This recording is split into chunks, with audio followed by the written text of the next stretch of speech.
మీరు రెగ్యులర్ గా వినే వర్డ్ ఒకటి ఉంటుంది. అదేంటంటే సీమ్ ఎలిమెంట్స్. సీమ్ అంటే ఏంటంటే ఎప్పుడైనా మనం ఒక టూ క్లాత్స్ అంటే ఇలా రెండు ఫ్యాబ్రిక్స్ ఎప్పుడైనా జాయిన్ చేసి ఒక స్టిచ్ వేస్తాం చూసారా? ఈ స్టిచ్ నే మనం సీమ్ అంటాం. ఓకే, సింపుల్ గా చెప్పాలి అంటే కుట్టు మనం కొడుతున్నాం, ఒక కుట్టు వేసాం కదా, ఈ కుట్టునే సీమ్ అంటారు. కుట్టు అనొచ్చు, స్టిచ్ అనొచ్చు, లేదా సీమ్ అనొచ్చు. ప్రొఫెషనల్ గా ఉండే వాళ్ళు ఏంటంటే దాన్ని సీమ్ అంటారు.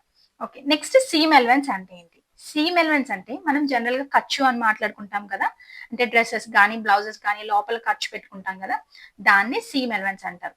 సో ఇక్కడ సీమ్ ఎలిమెంట్స్ అని మాట్లాడేసరికి ఏమవుతుందంటే మనం ఏదైతే స్టిచ్ వేసామో, సీమ్ వేసామో, దీనికి ఈ ఫ్యాబ్రిక్ ఎడ్జ్ ఉంటుంది కదా, ఒక ఎడ్జ్ అంటే ఇది, దీనికి మధ్య నుండి ఈ ప్లేస్ ని మనం సీమ్ ఎలిమెంట్స్ అంటాం.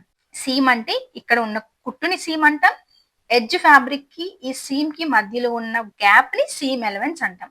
మరి ఇది కూడా ఎడ్జ్ ఫ్యాబ్రికే కదా, మరి ఇది కూడా స్టిచ్చే కదా, ఈ గ్యాప్ ని ఎందుకు సీమ్ ఎలిమెంట్స్ అనము అంటే ఇది యాక్చువల్ గా మన ఒరిజినల్ పార్ట్. ఇలా ఓపెన్ చేయండి, ఇది మన మెయిన్ ఫ్యాబ్రిక్. కానీ బ్యాక్ సైడ్ తిప్పితే ఇది మనకి లోపల కనిపించకుండా ఉన్న ఖర్చు అంటే హైడ్ అయి ఉన్నది. సో దీన్ని మనం సీమ్ ఎలిమెంట్స్ అంటాం. దీన్ని మనం సీమ్ ఎలిమెంట్స్ అనకూడదు. అంటే ఇక్కడ కూడా ఎడ్జ్ నుంచి ఇక్కడ స్టిచ్ మధ్యలో ఉన్న ప్లేసే కదా, దీన్ని సీమ్ ఎలిమెంట్స్ అనకూడదు. సీమ్ ఎలిమెంట్స్ అంటే లోపల మనకు కనిపించుకున్న ఖర్చు